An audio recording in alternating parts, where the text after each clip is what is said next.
পশুকুল, পক্ষীকুল, জিনকুল সবাইকে আমি একবেলা লাঞ্চ খাওয়াবো, দুপুরের খাবার। আল্লাহ বললেন নো সুলাইমান, এটা তোমার কাজ না, এটা আমার কাজ, তুমি পারবা না। সাইয়েদনা সুলাইমান বললেন আমার মনে বড় শখ, আমি যদি একবেলা সবার মেহমানদারি করাইতে পারতাম আমার কলিজাটা ঠান্ডা হয়ে যেত।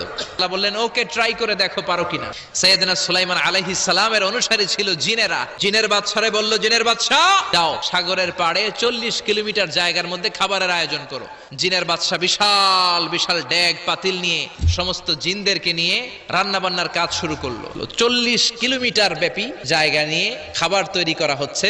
সব যখন রান্না শেষ, চলে এলো সেই মহেন্দ্রক্ষণ। ইন দ্য মিন টাইম সাগরের ভেতর থেকে এক বিশাল আকৃতির তিমি মাছ হা করে ডেকে বলল, সুলাইমান খাবার দাও। উনি ঘোষণা দিলেন, যাও এটারে খাবার দাও। তিমি মাছ বিশাল বড় হা করে বসে আছে সাগরে। জিনের বাদশা খাবার দিতে লাগলো। 1 কিলোমিটার শেষ, 5 কিলোমিটার শেষ, 10 কিলোমিটার শেষ, 40 কিলোমিটার শেষ।